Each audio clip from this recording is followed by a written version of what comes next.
Yes సంగమ గారు చెప్పండి. Right right లేదు అప్పటి నుంచి చూస్తున్నాను చాలా డిబేట్ చాలా ముఖ్యంగా జీటీవీ వాళ్ళకి జీటీవీకి మీకు నేను అభినందించాల్సి అనిపిస్తుంది. ఎందుకంటే వేరే వాళ్ళందరూ కూడా రెచ్చగొట్టే ప్రయత్నం చేసి మరింత ఇందులో ఏది మంటలో ఇంకొక అగ్నికి ఆజ్యం పోసిన ప్రయత్నాలు జరుగుతున్నాయి కొన్ని ఛానల్ కొంతమంది సోషల్ మీడియా వాళ్ళు కొంతమంది. కానీ రెండు విషయాలు చెప్తాను నేను. ఒకటి, రాష్ట్రంలో అలజడి సృష్టించాలన్నటువంటి ఎజెండాతో ఈ మూమెంట్ అనొచ్చు, మూమెంటా లేకపోతే క్రియేటెడ్ మూమెంట్ ఏదో జరిగింది కదా, ఇది ఒక ఎజెండా ఉంది. దీని పెద్ద హిడెన్ ఎజెండా ఉంది. నేను మొన్న 3 రోజుల కింద జీటీవీలో మాట్లాడిన రోజు కూడా నేను అదే చెప్పిన. ఆ రోజు అది జరిగినటువంటి ఘటన చిన్న యాక్సిడెంటల్ గా రోడ్డు మీద ఫైట్. అది రోడ్డు మీద వాళ్ళకే కాదు, కొన్నిసార్లు మనం కూడా ఆవేశాన్ని కోపం వస్తే మనం కూడా రోడ్డు మీద అయితే ఎవడొకరు మనకు అడ్డం వస్తే కోపం వస్తే మనం ఒక మాట అంటాం, అవతల ఒక మాట అంటాడు. దాంతో గొడవ ఎవరిలో ఓపిక తక్కువ ఆ గొడవ అయిపోతుంది. ఆ రోజు ఎస్కే జువెలర్స్ మా మిత్రుడు చెప్పినట్టుగా ఎస్కే జువెలర్స్ కి సాయికి జరిగింది అది పర్సనల్ గొడవ ఇద్దరిది. అది కూడా వాళ్ళ పర్సనల్ గెడ్స్ కూడా ఇద్దరికి కూడా. ఎందుకంటే 100 సంవత్సరాల నుంచి వాళ్ళు అక్కడే ఉంటున్నారు కాలనీలో, వాళ్ళ షాప్ అక్కడే ఉంది, వాళ్ళకి వీళ్ళు తెలుసు వీళ్ళకి వాళ్ళు తెలుసు. ఆవేశంలో నా అల్లుడిని కొట్టి కొత్త అల్లుడు ఉంటున్నాడు, ఆయన నా అల్లుడికి ఏదో కొట్టిండు వీడు అని చెప్పి ఈయన అని చెప్పి ఆయన వాళ్ళ మామ వచ్చి సడన్ గా ఏమైనా చేసుకున్నాడు. ఒక్క మాట ఆయన ఆగి ఏమైంది సాయి మనమంతా ఒకటే దగ్గర ఉంటాం కదా ఎన్ని లొల్లేనంటే అయిపోతుంది ఇంత మన మిత్రుడు చెప్పినట్టు. కానీ సరే అది ఎక్కడో జరిగింది. తర్వాత పోలీస్ స్టేషన్ కేసు పెట్టినారు, అట్రాసిటీ కేసు కూడా ఫైల్ అయింది. నేను ఆ రోజు కూడా చెప్పాను.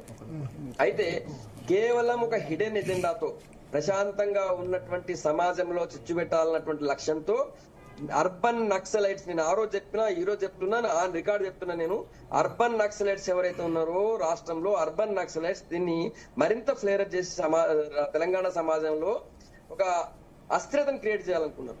దానికోసం సమాజంలో పెద్దలు అనుకునేటోళ్ళు, సొసైటీకి మేము పాఠాలు చెప్తాం అనుకునేటోళ్ళు రౌండ్ టేబుల్ మీటింగ్ పెట్టేసి ఆ రోజు రౌండ్ టేబుల్ సమావేశం విన్నట్టయితే మొత్తం తెలంగాణ కాదు భారతదేశం నుంచే మొత్తం మార్వాడీలను ఎల్లగొట్టాలన్నారు. రౌండ్ టేబుల్ సమావేశం తప్పు కాదు, కానీ దానిలో మాట్లాడిన కొన్ని మాటలు ఇప్పుడు మన దగ్గర ఉన్నాయి. పీసీఆర్ ఉంటే నేను ఒకసారి వినిపిస్తాను. పీసీఆర్ బయట ఉంటే ఒకసారి రౌండ్ టేబుల్ మీటింగ్ లో దక్షిణాదికి ప్రత్యేక దేశం కావాలని డిమాండ్ చేశారు. మరి అక్కడ ఉన్న వాళ్ళు వెంటనే ఖండించాలి. యాక్చువల్లీ పీసీఆర్ ప్లే చేయండి ఉంటే. దీని మీద కొంచెం విస్తృతంగా మాట్లాడుకుని అంటే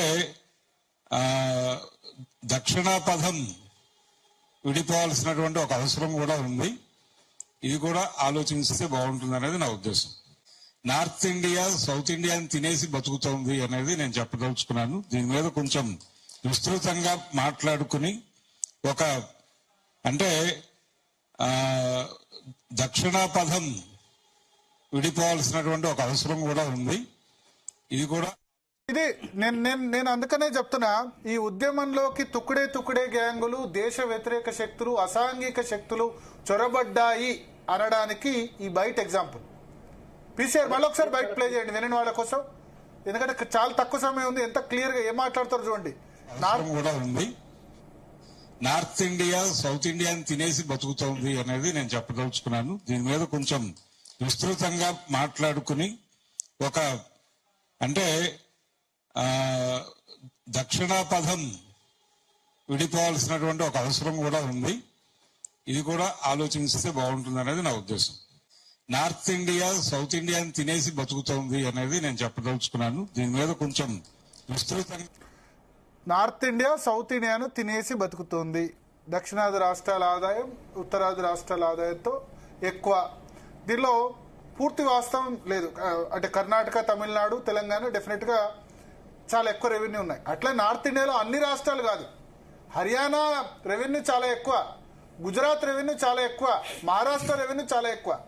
పూర్తి వాస్తవం దీనిలో ఏమంటారు, సౌత్ ఇండియా స్టేట్సే మొత్తం దేశాన్ని సాగుతున్నాయన్నది కరెక్ట్ కాదు. సౌత్ ఇండియాలో ఉన్న స్టేట్స్ లో ఎక్కువ స్టేట్స్ రిచ్ గా ఉన్నాయి, అది కరెక్ట్. బట్ నార్త్ ఇండియాలో కూడా బీమారు స్టేట్స్ అంటారు, బీహార్, యూపీ, ఉత్తరప్రదేశ్, మధ్యప్రదేశ్, వాటి రెవెన్యూ కొంత, రాజస్థాన్ రెవెన్యూ తక్కువ ఉందేమో కానీ మహారాష్ట్ర రెవెన్యూ చాలా బాగుంది. Maharashtra highest GST collection, Gujarat highest జిఎస్టీలో ఉంటుంది, హర్యానా టాప్ లో ఉంటుంది, ఢిల్లీ టాప్ లో ఉంటుంది, పంజాబ్ కూడా టాప్ లో ఉంటుంది. మొత్తం నార్త్ ఇండియా అంతా కూడా అన్నది కరెక్ట్ కాదు. రెండో మాట, ఇవాళ హైయెస్ట్ రంగారెడ్డి జిల్లా హైయెస్ట్ తెలంగాణలో హైయెస్ట్ పర్ క్యాపిటల్ ఇన్కమ్ తలసరి ఆదాయం అయితే నెక్స్ట్ గురుగ్రామ్, నోయిడా కూడా అదే స్థాయిలో ఉంటాయి. మొత్తం నార్త్ ఇండియా కాదు, కొన్ని స్టేట్స్ ఉన్నాయి. తర్వాత దక్షిణాపథం వేరు కావాల్సిన అవసరం ఉంది. అంటే ఏంది? దక్షిణాది వేరే దేశం కావాల్సిన అవసరం ఉంది. ఇప్పుడు ఆ రౌండ్ టేబుల్ మీటింగ్లో పాల్గొన్న వాళ్ళందరినీ తప్పుపట్టరు, కానీ వెంటనే ఎవరైనా ఖండించాల్సింది. అసలు మార్వాడి గో బ్యాక్ అన్న మార్వాడీల గురించి చర్చ వచ్చి దానిలో దక్షిణాది వేరుపడాల్సిన అవసరం అంటే ఇదేందన్నట్టు? ఇది నేను ఎందుకు 3-4 డేస్గా చాలా మంది అంటారు మీరు డిబేట్స్లో కూల్గా ఉంటారు, ఎందుకు అంత ఫైర్ అవుతున్నారని చెప్పి. అంటే దీని వెనక హిడెన్ ఎజెండా. అంటే ఒక ఉద్యమం తీసుకుంటే కనుక మార్వాడీల వల్ల కుల వృత్తులకి లేకపోతే వ్యాపారులకి నష్టం అస్సలు వాటిల్లేదా అంటే వాటిల్లుతోంది. కానీ ఈ చిన్న అన్రెస్ట్ను, ఈ చిన్న ఇన్షును ఆధారంగా చేసుకుని ఈ ఉద్యమంలోకి అసాంఘిక శక్తులు చొరబడ్డాయి. అసాంఘిక శక్తులు చొరబడి ఏమంటున్నాయి? ఒకళ్ళేమో హిందూ పండుగల్ని హిందూ వాళ్ళ మీద దాడి చేస్తారు. అందుకని నేను శాంసన్ మీద చాలా గట్టిగా మాట్లాడాల్సి వచ్చింది. రెండవది, ఇప్పుడు ఉత్తరాది వేరు, దక్షిణాది వేరు. దక్షిణాదికి ప్రత్యేక దేశం కావాలని అంటున్నారు. సపోర్ట్ చేద్దామా దీన్ని? చెప్పండి. అందుకని చెప్తున్నా, ఈ ఉద్యమంలోకి అసాంఘిక శక్తులు చొరబడ్డాయి. ఇది మంచి సమయం కాదు. మార్వాడీల వల్ల సఫర్ అయ్యే కులవృత్తుల వాళ్ళు, లేకపోతే కోమట్లు, లేకపోతే స్వర్ణకారులు వాళ్ళు ఉంటే వేరే మాట్లాడుకుందాం. కానీ ఇదే ఆసరాగా చేసుకొని దక్షిణాదికి ప్రత్యేక దేశం కావాలంటే రౌండ్ టేబుల్ సమావేశంలో పాల్గొన్న వ్యక్తుల్లో నాకు తెలిసి ఒక్కరు కూడా వెంటనే ఖండించాలి. ఏం మాట్లాడుతున్నావు నువ్వు అని అనాలి. అనలేదు. అంటే ఇది ఎవరి ఎజెండా? అసలు ఏంటి మార్వాడీలు ఏంటి, దక్షిణాది ప్రత్యేక దేశం ఏంటి? దక్షిణాపథం వేరు కావాలట.